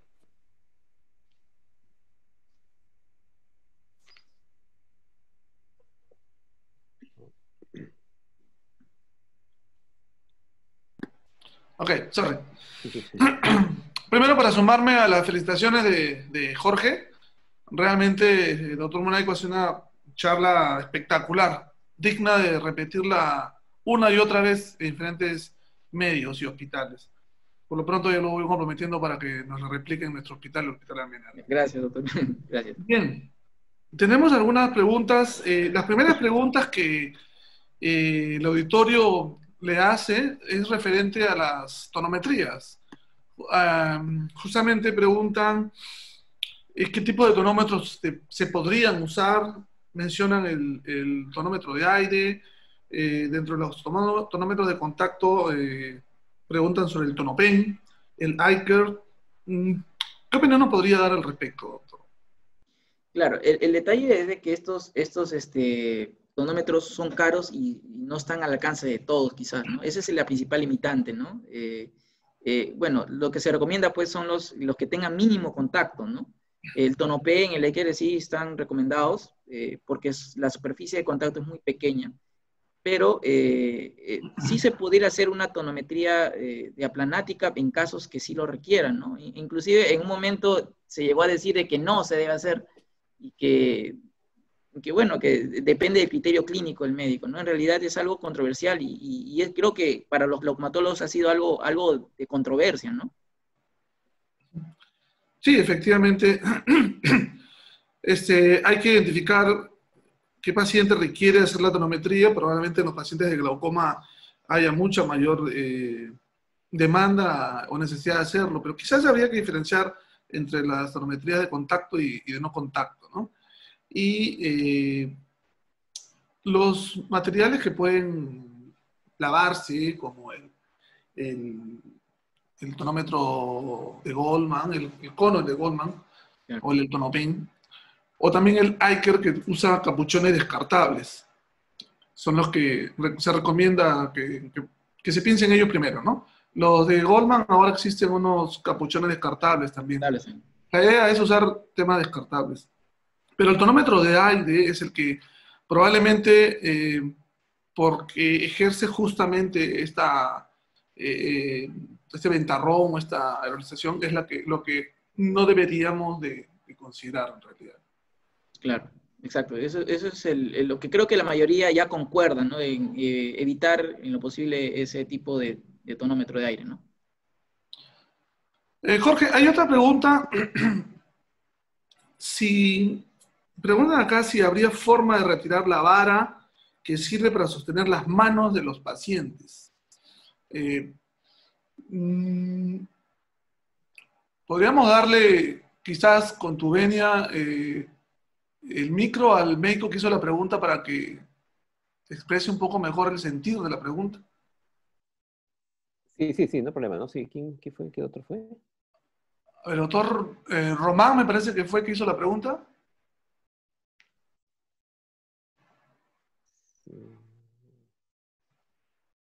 Bueno, mientras vuelve. También hay preguntas de cuando se usa el tonómetro, ¿con qué material deberían lavarse los conos? Claro, el que se usa habitualmente, ¿no? Las que tienen concentración de hipoclorito o amonio cuaternario. En realidad no hay algo específico para eso, ¿no? Pero se dice que el virus es bastante sensible al cloro, ¿no? Tanto así que querían promover el uso de cloro para el uso humano, pero eso es totalmente aberrante, ¿no? Pero el cloro el virus es bastante sensible al cloro, ¿no? Entonces, una solución o un detergente enzimático, sí, que no dañe, lógicamente, el material, ¿no? Generalmente viene las indicaciones del fabricante, ¿no? Pero un detergente enzimático sería bien, ¿no? Inclusive también el hecho también de estos respiradores reusables también señalan de que deben tener ese mismo tratamiento, ¿no? Con estos líquidos enzimáticos o con sustancias cloradas, ¿no? Agua con lejía, ¿no? Creo que en la parte de la tonometría, lo primero es no tomarle a paciente que no lo medita. Claro. Segundo, usar materiales descartables, desechables.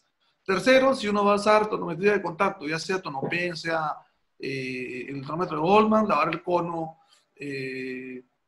con amonio cuaternario o inclusive, bueno, agua y jabón. Esas son más o menos lo que se recomienda. Claro. En eso sí, como le digo, no hay un consenso exacto, pero sí se recomienda soluciones alcohólicas, o sea, el alcohol de 70 está bien, se puede desinfectar la punta del tonómetro con alcohol de 70. Okay. El doctor, por ejemplo, Waldo mencionaba si se podía usar el isopropílico, por ejemplo, Waldo lo mencionaba eso, y que era dañino a los componentes, ¿no? Y que recomendaba mejor era el uso del alcohol de 70, ¿no? Que es menos dañino, es más amigable con los materiales, ¿no? Exacto. Acá, en realidad, más que preguntas, hay felicitaciones para usted, doctor. Muchas gracias, doctor. Esa pregunta de los mangos, donde apoya la mano el paciente, claro, el doctor no ha entrado, ¿no? Pero interesante, el doctor Gatti comentó esas bolsitas de los marcianos, ponerlas, eso se puede botar, se pone y se descarta a cada paciente, ¿no? En todo caso, si no se puede desarmar, en todo caso, ¿no? Claro. Los manubrios.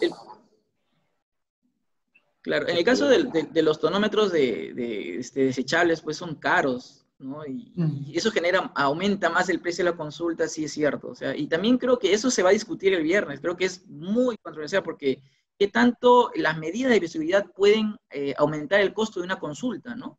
Sea en la parte pública, en el Estado, o sea en la parte privada, ¿no? Eso es algo que los gestores ahorita están locos con eso, ¿no? De qué tanto los costos pueden hacer que la consulta se vuelva inaccesible hasta cierto punto, ¿no? Sí, es un punto que nos va a tocar efectivamente, ¿no? Todas las medidas que uno tiene que hacer están generando incremento en el costo de las consultas y hay que evaluar qué se usa y no. Sobre el aire acondicionado, ya usted lo explicó, pero bueno, preguntan si funcionan los extractores de aire. Claro, mire, lo que la literatura señala, y eso disculpen que me olvidé, La primera opción, en realidad, más que un purificador de aire, es la presión negativa. Pero el problema es que no todas las salas de operaciones tienen eso. Y eso, instalarlo, es todo un sistema, es carísimo, es caro, ¿no? Las salas deberían tener presión negativa, ¿no? Generalmente en el hospital Hipólito Unanue ahí tenemos eso, pero es para pacientes con tuberculosis, por ejemplo. ¿Entienden? Entonces son salas especiales, ¿no? Pero no sé si en los demás hospitales lo contarán, la verdad. Específicamente en las salas de oftalmología, ¿no? Es a presión negativa la elección. Las normas actuales ya exigen que las salas de operaciones tengan filtro EPA. Pero, sí, como dices, es muy, muy caro y no todas la tienen. Uno, por el costo, y dos, porque no era exigencia antes, ¿no? Ahora sí. Entonces, eso, imagino que por eso preguntan, ¿no? Además, que una vez, eso es todo un sistema diferente a los otros equipos y se genera un equipo inmenso, que ocupa un espacio inmenso en las partes externas. Y no es sencillo que le pongo, es hacer tuberías, es un, claro, todo, sí. Es un drama eso.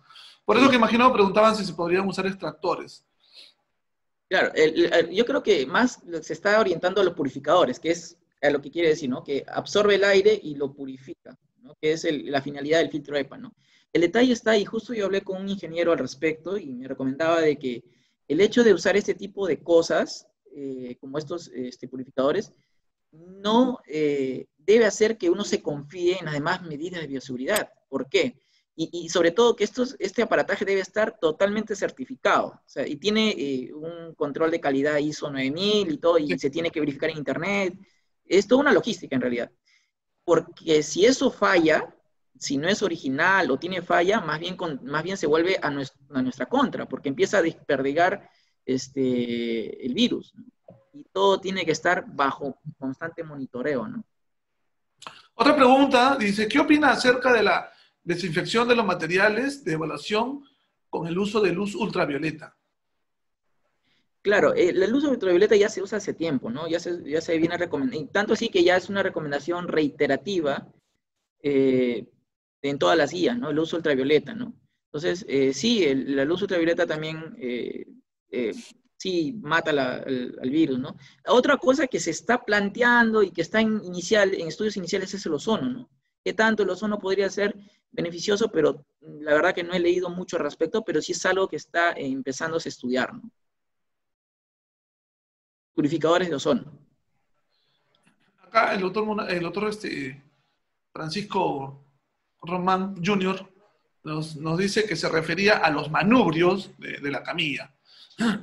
Si sería recomendable retirarlos, es lo que entiendo que sería su pregunta.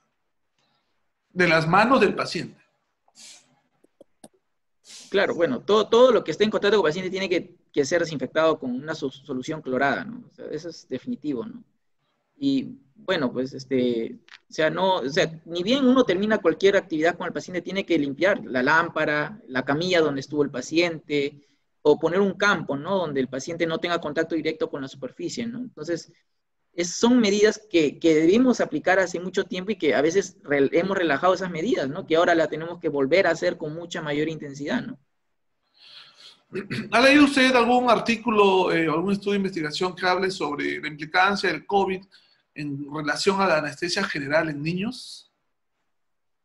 No he visto, al menos para oftalmología no he visto, pero algo interesante, aprovechando la pregunta, es de que, al menos con oftalmología no, pero lo que sí hay relación de COVID y niños es el síndrome inflamatorio multisistémico, que es el Kawasaki, que los oftalmólogos tenemos que tener en la cabeza, es la uveitis anterior, vasculitis retinal y neuritis óptica, que se está empezando a ver más frecuentemente. Entonces, todavía no vi, lo que sí hoy día vi en la Academia Americana de Oftalmología es que encontraron asociación entre la presencia de conjuntivitis y grado de severidad de enfermedad de los niños. Eso sí he encontrado en un estudio reciente, ¿no? Y que ha sido publicado en el JAMA Pediatrics. Muy bien. Ventilación cruzada con ventanas abiertas. ¿Algún comentario? Claro, como hemos visto en el ejemplo antes de hacer la FACO, se recomienda que antes de entrar a hacer, o sea, surco o ser cuadrante, uno debería aspirar, si usa manual o bimanual, debería aspirar por 6 segundos la cámara anterior. Ahora, si bien es cierto, cuando uno pone el azul de tripán, inyecta el viscoelástico, todo el contenido de la cámara anterior ya salió. Entonces, lo que recomiendan los estudios es de que igual se continúe el uso de iopodidona al 5% en la superficie conjuntival y que antes de empezar la FACO aspiremos 6 segundos, porque en 6 segundos ya se ve que la concentración de la cámara anterior disminuye a 0.9%. Entonces, esa es una recomendación. Antes de empezar a hacer la FACO, como medida de seguridad, aspirar todo y luego poner viscoelástico y ya empezar con la FACO. Ahora, el problema de usar una corriente de aire, una ventana abierta, pues, genera, pues, corrientes de aire y vuelve incontrolable los aerosoles. Entonces, debemos tener un espacio cerrado. O sea, una vez que cerramos, debemos esperar un tiempo. Eso no he leído qué tiempo debemos esperar para que... Eso depende también del tamaño, ¿no? De que para que ese purificador de aire empiece a limpiar todo el ambiente, o el aire acondicionado, ¿no? El aire acondicionado también funciona como un purificador de aire, pero cuando tiene filtro EPA. Entonces, ese es el detalle. Imagino que la pregunta más iba para consulta externa, ¿no? Bueno, sí, para con ventanas abiertas. Me imagino que más va para... Ya. para sí, eso, sí. ¿no? Claro, ahora, el detalle con eso, aplicando lo mismo, ¿no? O sea, el problema de la ventana abierta es que nosotros aprendimos que la ventana abierta es bueno porque nos evita enfermedades como la tuberculosis. El problema es que la tuberculosis tiene un tamaño de 200 micras, la bacteria. Y este virus tiene un tamaño de, como hemos visto, de 0.05 micras. Entonces, se transporta en aerosoles. Y la tuberculosis se transporta en partículas grandes, en partículas visibles, en partículas que tienen trayecto físico convencional, como mencioné. En cambio, estos aerosoles tienen una trayectoria aleatoria. Entonces, ese es el problema, ¿no? Entonces, en realidad es un tema bastante controversial y que todavía está por estudiarse, ¿no? ¿Qué tanto debemos tener las ventanas abiertas y todos los flujos de aire? Si tiene que ser un flujo unidireccional o si hay dos ventanas que tienen distintos tipos de flujo, la verdad que es algo bastante discutible, ¿no? Y que todavía no he encontrado evidencia al respecto. Bueno, una norma sí es que la consulta debe ser a puerta abierta, ¿no? Ya no Sí. una puerta cerrada como normalmente o habitualmente hacíamos. Claro, al menos yo creo que la idea de ventilar debería ser unidireccional. Allí sí podríamos evitar la carga viral, ¿no? La finalidad de la ventilación es justamente disminuir la carga viral. Entonces, sí se recomendaría, pero cuando hay un solo flujo, ¿no? Una sola dirección. ¿Qué opinión acerca de utilizar jeringa de 1 centímetro cúbico para la aplicación de las gotas en multidosis, en consulta, como los anestésicos, los dilatadores? Claro. Sí, justo he leído eso. Bueno, recomiendan fármacos unidosis, ¿no? He estado leyendo que los indios dicen, no, utilizar fármacos unidosis, ¿no? Pero se podría hacer, ¿no? Es una manera bastante versátil de poder hacerlo, ¿no? Porque una vez que ya pusimos la gota, tenemos que descartar la jeringa. O sea, entonces, esas cositas, esos precios, esas cosas, pues al final terminan abaratando la consulta. Entonces, eso es algo que nos llama mucho la atención, ¿no? Pero sí, es una buena alternativa, ¿no?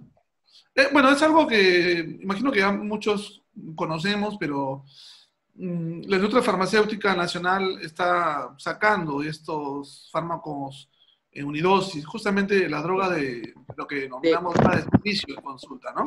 Claro, que son sobre todo para exámenes auxiliares, por ejemplo, anestésicos. Para no estar descartando un frasco o no utilizar el mismo frasco con el resto de pacientes, con todos los pacientes.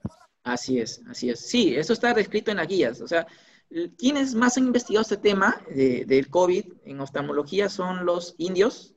La International Journal Indian es la que más está investigando esto, y la revista Eye de Nature, de la Real College de Reino Unido, Ophthalmologists. Entonces, ellos son los que están más investigando, y creo que un poquito más atrás viene la Academia Americana de Oftalmología, ¿no? Entonces, si uno ve los diferentes guías que ellos están haciendo, entonces uno ahí ve, ¿no? Dice, ¿no? Utilizar frasco multidosis, unidosis, y evitar los frascos multidosis porque la punta se puede contaminar, ¿no? Dos veces han hecho una pregunta acerca de si valoraría hacer en esta etapa de la pandemia Miniloop versus Faco. Ya, sí, justo eso, justo decía en los artículos que leí que, por ejemplo, los Glaucomatol dice, ¿quién tiene más riesgo de generar aerosoles? Pues alguien que hace Faco. Entonces, si haces una cirugía filtrante, no es tanto problema. Si haces una Miniloop, se comporta casi de la misma manera. Entonces, no se genera tantos aerosoles. El aerosol que se podría generar es del paciente por su respiración, que como hemos visto, ya hemos visto una manera de cómo evitarlo, ¿no? Entonces, se considera una cirugía que no tiene tanto riesgo de generar aerosoles, ¿no? En ese aspecto, ¿no? Y como hemos visto, el uso de viscoelástico para poder aclarar medios es importante, ¿no? Entonces no debemos ya empezar yo también tenía la costumbre de irrigar el ojo cuando lavaba el ojo, cuando quería poner agua, ponía a chorro, ¿no? El ojo, ¿no? Y terminaba salpicando a todo el mundo, ¿no? Y ahí es donde puede generar aerosoles, ¿no? Bueno, acá el doctor Francisco Román Jr. hace su réplica. Y nos dice que justamente mientras no tengamos los fármacos unidosis, podría ser de mucha ayuda utilizar la jeringa de 1 centímetro cúbico para aplicar las gotas que necesitemos al paciente y luego desechar esta jeringa de 1 cc y conservar el frasco entero. Yo creo que es un buen aporte, ¿no? Ah, no, claro, sí. O sea, me refiero a que, claro, la jeringa sí se tiene que botar, pero el frasco queda entero, ¿no? Eso sí, o sea, lo cargas, puedes cargar muchas jeringas de uno, y normal, ¿no? Pero lo que hace uno es coger el frasco multidosis del medicamento y colocárselo a todos los pacientes, y ahí es donde puede haber infección cruzada, ¿no? Eso es lo que se refiere el doctor, ¿no? Nos recuerdan también que la idea de ventilar los consultorios es justamente disminuir la carga viral. Así es. Por otro lado. Gustavo, el doctor Juan Francisco Román ha levantado la mano. Ah, ¿cómo no? ¿Le damos el micro? Sí, sí, está bien. Doctor Román. Buenas noches con todos. Sí, justo eso era mi idea al momento de que leí el artículo que expuso el doctor Munaico, era sobre los frascos unidosis y multidosis, que se recomienda solamente utilizar los unidosis. Pero noto de que en los frascos multidosis, ya que yo trabajo en un hospital MINSA, en el cual van pacientes de bajos recursos y a veces conseguir estas gotas es un poco difícil. Entonces, fue que propuse en mi hospital el utilizar las jeringas de 1 centímetro, en el cual se carga solamente la cantidad suficiente para colocar una gota en cada ojo y esta jeringa se descarta, se desecha, conservando de esta manera limpio y sin la necesidad de estar desinfectando a cada rato el frasco multidosis, como son los anestésicos o los dilatadores. Muchas gracias. Gracias, doctor. Muchas gracias. Interesante, ¿no? O sea, obviamente, antes de empezar a usar las gotas, uno cargaría un montón de jeringas de tuberculina y lo tendría listo para poder a cada paciente, ¿no? Que es lo que hace, ¿no? Hay una pregunta también, me parece importante, se ha comentado durante su charla, pero importante trasladarla al auditorio, es la aerolización que se ve en la Faco. ¿Qué radio de distancia podría abarcar? ¿Puede llegar hasta la mucosa conjuntival cuando uno está operando? ¿De quién? ¿Del cirujano? Se pone el paciente. El paciente al cirujano. El paciente, sí, claro. Es que los aerosoles quedan suspendidos y hasta por 3 horas. Y por eso es que se recomienda operar con lentes, el cirujano, el oftalmólogo. Y justo vi un webinar sí, vi un webinar que hizo en Argentina Fakovic, se llamaba, que lo hizo el doctor Izquierdo, me acuerdo, que hablaban de ese tema, ¿no? Y el doctor Izquierdo entraba a conversar con el ponente y decían, oye, ¿te es fácil usar lentes durante la cirugía? Y el otro decía que no, ¿no? Y ambos coincidían que no. Entonces, yo creo que hay que buscar, bueno, al menos yo ya encontré un lente más o menos que me calza y que me permite en la lámpara y que me permite estar en cirugía, sí, ya encontré un lente, ¿no? Que tiene que ser bien pegado y que cumpla ciertas características, ¿no? Justo yo tenía, la última imagen era el lente que más o menos había planteado. Voy a tratar de compartir justo ese era el lente. Bueno, este es el modelo que yo había visto que es el más amigable, creo yo, que es este de acá. Entonces tiene unos protectores que se pegan muy bien a la piel y que cuando uno usa mascarilla no se empañan los lentes, ¿no? Y como es bastante curvo, permite examinar tanto en lámpara hendidura como para cirugía, ¿no? La Hay que verdad, pasar el dato, doctor. Hay que pasar el dato. Sí. sí, Hay que pasar tipo su de lente. proveedor. Él los vende, seguro, él los vende. No, nada de eso, no hay conflicto de interés. Cada uno tiene que buscar qué le va mejor, ¿no? Ese es el ensayo-error que uno tiene que hacer siempre, ¿no? Sí. Claro, nos hablan también que la cirugía en 3D hoy en día sería muy útil. Por supuesto, el tema son las limitantes económicas de nuestro país, ¿no? Pero definitivamente sería vital. ¿Qué lente aconseja? Nos acaba de decir.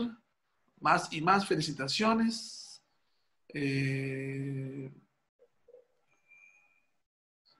Sobre el full face, le preguntan, doctor. El full face es distinto. El full face es toda la cara, ¿no? El full face para catarata, pues ni para los oftalmólogos no lo podemos usar, porque es todo, no podríamos examinar, ¿no? Claro, porque de repente la consulta, pero cuando uno va a la lámpara ya es imposible. Claro, ahí viene el problema. Así es. No, por eso es que tiene que ser unos lentes bastante ligeros y que se puedan acoplar a la lámpara, ¿no? Para que uno pueda tener cierta estereopsis y pueda operar y todo, ¿no? Y que sobre todo no se empañe, pues. No se empañe. La doctora Danitza Trujillo le dice que ¿dónde compra sus lentes? Que son mejores que los de ella. No, he buscado en el hospital Hipólito Unanue, el cuerpo médico tenía varios y lo usé y me gustó y lo compré. Me fue bastante bien, la verdad. El cuerpo médico compró artículos que fue vendiendo para todos los médicos que desearan, ¿no? Y ahí, pues, es un hospital COVID, ¿no? Y el cuerpo médico de esa manera lo vendía a costo, ¿no? Y me pareció una buena iniciativa de parte del cuerpo médico, ¿no? No, en realidad sí, personalmente yo no había visto unos lentes tan pegados a la cara. Yo descartaba la posibilidad que pudieran existir. En realidad me parece fabuloso que existan unos, porque hay comentarios ahorita de que sí, pues los que han utilizado lentes para operar han tenido mucha dificultad en la visualización. Esto sí, exacto. Es muy buen aporte, ¿no? Claro. A ver, acá hay otra pregunta. Hay unas tiras, se refiere a las tiras de fluoresceína que se comercializan, que permiten una gota de anestésico y así instilar la gota de anestésico. ¿Se podría omitir algo con las tiras de papel cream? Así es. Claro. Lo que he visto que en algunos centros oftalmológicos, ahora se acuerdan, no sé si en sus hospitales vienen las tiras de fluoresceína como 10, 15 tiritas. Ahora ya vienen solamente 2. Porque ya viene preparado en papel crepado y esterilizado. Entonces, coges uno y ese es para ese paciente. Entonces, podrías tener un frasco multidosis, podría ser multidosis, que solamente lo uses para poner anestésico en tiras de fluoresceína. Ya los que van para anestesiar, por ejemplo, para dilatar o para otros procedimientos, sí tendría que ser como mencionó el doctor, ¿no? Que con las jeringas o con los otros frascos. Cuando yo me formé, el maestro Vargas utilizaba, así, a la tira de fluoresceína le ponía una gota de anestésico y en la lámpara le ponía un ojo y al otro ojo. Existen las tiras de fluoresceína que se comercializan en unidades. Sí, por un lado encarece la consulta, pero por otro lado, mientras no existan las unidosis, también podría ser otra opción, ¿no? Usar estas tiras de fluoresceína y a ellas ponerle el frasco anestésico, una gota, poner uno, se descarta y es otra opción. Claro, o sea, y ya no vienen o sea, la que preparaban nuestras técnicas de enfermería o las enfermeras preparan, ya no preparan 10, sino preparan 2 nomás. Ya viene 2 para cada paciente, ¿no? Sí, para cada paciente, nada más.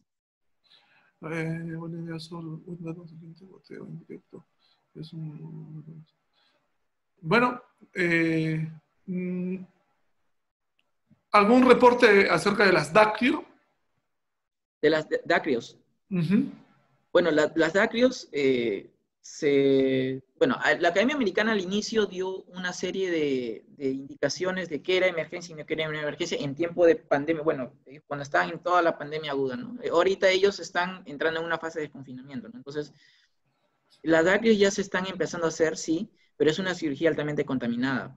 y hay que entrar con todas las medidas de seguridad. Yo creo que para poder entrar a operar una Dactrio tiene que entrarse con un nivel 3 de EPP. O sea, tiene que entrar con enterizo, con unos buenos lentes, con una mascarilla. O sea, sí se puede utilizar. Y algo que justo conversaba con el doctor Velasco es el uso de iodopovidona en cada paso de la cirugía, ¿no? Para evitar, por ejemplo, que los aerosoles salgan libremente, sino usar fluoresceína de tal manera que podamos bajar la carga viral hasta cierto punto, ¿no? Nos propone el doctor Reate que también podría utilizarse estas tiras de papel crepado que nos preparan las técnicas sin fluoresceína, pero tenerlas para poder instalar el anestésico, ¿no? Mientras que no tengamos los unidosis. O sea, que nos preparen el papel crepado con la fluoresceína y papel crepado sin fluoresceína. Y utilizar ambas de acuerdo a lo que necesitamos, instilando una gota del frasco a la tira de papel crepado, podría ser útil, ¿no? Claro, pero el hecho de que tú ya estés con un paciente y agarres una tirita, una gota, coloques y pongas, ya ese hecho mismo ya te da pie a que pueda contaminarse, ¿no? Preferible que sea todo, o sea, una jeringa, todo una sola dosis y todo para ese paciente y lo descartes. No sé si me dejo entender, ¿no? Porque si ya sacas un papelito, agarras el multidosis, le pones la gota de anestésico, le pones al paciente, pero estás manipulando el anestésico. Entonces, y estás tocando al paciente. El anestésico cuando lo pones directamente. No, sería monodosis en todo caso, ¿no? Hacer la monodosis con jeringa de tuberculina, que sería lo más barato. Claro, todas estas son alternativas mientras no tengamos esta situación de monodosis, ¿no? Sería ideal calcular cuánto se ha incrementado una consulta, ¿no? Con todas estas cosas que se... Las tiras de fluoresceína, la caja cuesta 120 soles y vienen 100 tiras. No, me refiero a todo en general. Cada paso. Todo. Desde que recibes al paciente, el material, todo lo descartable que usas como medio, sí. Claro, realmente es un tema bastante... Sí. Justo veo que el doctor Muro hace un aporte importante, ¿no? De que no es tanto el problema de la parte quirúrgica, sino el control postoperatorio, porque recordemos que las Dactrios usan tapones mucosos, y hay que retirar el tapón, y justo conversaba con colegas de otorrino, que también pues son muy similares, cirugías similares, y sí, pues ellos están atados de manos ahorita, porque son bastante aerosolizantes sus cirugías, ¿no? Entonces todavía van a demorar un tiempo para volver a operar, ¿no? Entonces, es algo interesante que acaba de aportar el doctor Muro, que justo acabo de ver, ¿no? Claro, además, incluso lo hacen toser al paciente para sacar el tapón, ¿no? Que todos hacen... O sea, para tirar sonda, por ejemplo, también. Claro.